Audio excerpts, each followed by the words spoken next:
আপনারা বাংলাদেশের মানুষের সাথে সম্পর্ক করেন নাই। আপনারা করেছেন ৭৮ বছরের যুবতী শেখ হাসিনার সঙ্গে প্রেম করেছেন। এই শেখ হাসিনার সাথে প্রেম করে বাংলাদেশের নিয়ে ষড়যন্ত্র করছে। দিল্লিতে বসে এই নরেন্দ্র মোদী এবং বিজেপির নেতারা তার ধারাবাহিকতায় বাংলাদেশে তারা ষড়যন্ত্র করছে এবং অরাজকতা করার চেষ্টা করছে। আপনারা দেখেছেন এই সচিবালয়ে আওয়ামী লীগের ঘাটতি মারা দালালদের রেখে যারা রাষ্ট্র পরিচালনা করছেন তারা বিপদে পড়বে এটাই স্বাভাবিক। আমরা গত ৪ মাসে বারবার বলছে আওয়ামী লীগের ঘাটতি মারা এই দালালদের রেখে কখনো রাষ্ট্র সংস্কার করা সম্ভব না।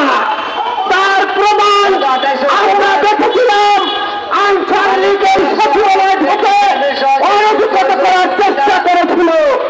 আমরা দেখেছিলাম ইসলাম লীগ নামে তারা রাষ্ট্রে অরাজকতা করার চেষ্টা করেছিল। আমরা দেখেছিলাম বিশ্ব ইজতেমায় ছাত্র লীগ নামে তারা অরাজকতা করার চেষ্টা করেছিল। তারা সমস্ত জায়গায় ব্যর্থ হয়ে এখন তারা মসজিদ, মন্দির, গির্জা এবং সচিবালয় এবং সরকারের গুরুত্বপূর্ণ ভবন তারা বেছে নিয়েছেন। আমরা অন্তর্বর্তী সরকারকে বলে দিতে চাই আওয়ামী লীগের ঘাটতি মারা দালালদের রেখে আপনারা রাষ্ট্র পরিচালনা করতে পারবেন না। তার প্রমাণ সচিবালয়। এই সচিবালয় গত ১৭ বছরে শেখ হাসিনার আচলের তেলের থেকে যারা দুধ, মধু, কলা খেয়েছেন তারাই এই সচিবালয় আগুন লেগেছে। আজকে অন্তর্বর্তী সরকার আজ বিশিষ্ট একটি তদন্ত কমিটি তারা করেছে। আমরা তাদেরকে প্রশ্ন করতে চাই এই কমিটি কি দেশের মানুষকে দেখানোর কমিটি কিনা, নাকি এই কমিটি বাস্তবে যারা অপরাধী তাদেরকে তারা ধরতে পারবে? ওখানে যখন আগুন লেগেছিল তখন কারা ওখানে কর্মরত ছিল?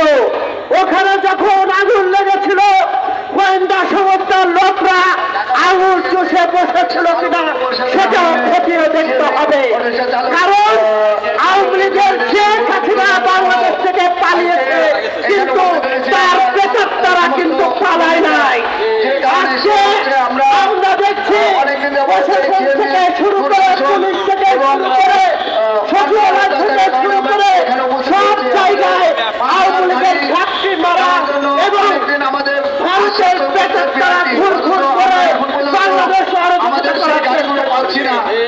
আমরা শুনতে পেয়েছি তারা নাকি জানুয়ারি এবং ফেব্রুয়ারিতে বাংলাদেশ দখল নেবে। তাদেরকে বলতে চাই আমরা গত ১৭ বছরে আমাদের জীবনের তাজা রক্ত দিয়ে রাজপথে ছিলাম, আর ভবিষ্যতে আমরা রাজপথে থাকবো, চুরি করে থাকবো না। যেখানে আওয়ামী লীগের অপকর্ম থাকবে সেখানে আমাদের প্রতিবাদ থাকবে। আজকে শেখ হাসিনা এই কোন হত্যাকারী শেখ হাসিনা দিল্লিতে মোদীর চলে বসে বাংলাদেশকে ষড়যন্ত্র করছে, মোদী তাকে সমর্থন দিচ্ছে। আমরা মোদীকে বলতে চাই বাংলাদেশের মানুষ সবসময় বিপ্লবী এবং সাহসী। আপনার আগ্রাসনকে লাঠি মেরে ৫ই আগস্টের দাঁড়িয়ে আপনার কোলে দিয়েছি, আবার আপনি কোলে দিলে বাংলাদেশের বিরুদ্ধে ষড়যন্ত্র করছেন। বাংলাদেশের মানুষ এটা মেনে নেবে না।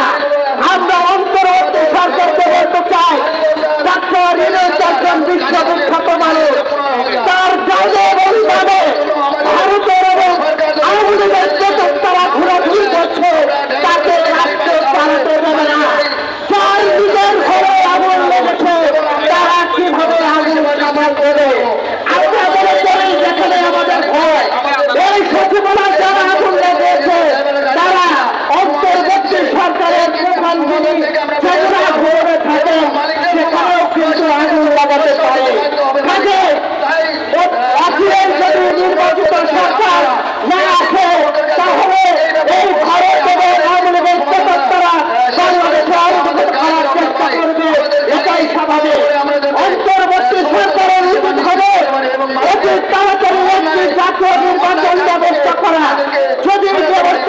করতে পারেন, যদি ব্যর্থ হন তাহলে আপনার ঘরে আগুন জ্বালিয়ে দেবে আওয়ামী লীগের ক্রেতারা। তার প্রধান সচিবালয় হলো একটি গুরুত্বপূর্ণ প্রতিষ্ঠান, যেখান থেকে বাংলাদেশ নিয়ন্ত্রিত হয়। কিন্তু আমরা দেখছি সেই সচিবালয়ে আওয়ামী লীগের ঘাটতি মারা দালালরা তারা আগুন লাগিয়ে দিয়েছে। আগুন লাগিয়েছে একতলা ভবনে, কিভাবে সেখানে কুকুর যায় এটাও জাতি জানতে চায় যে সেখানে কিভাবে কুকুর আসলো। আজকে এই আওয়ামী লীগের ভারত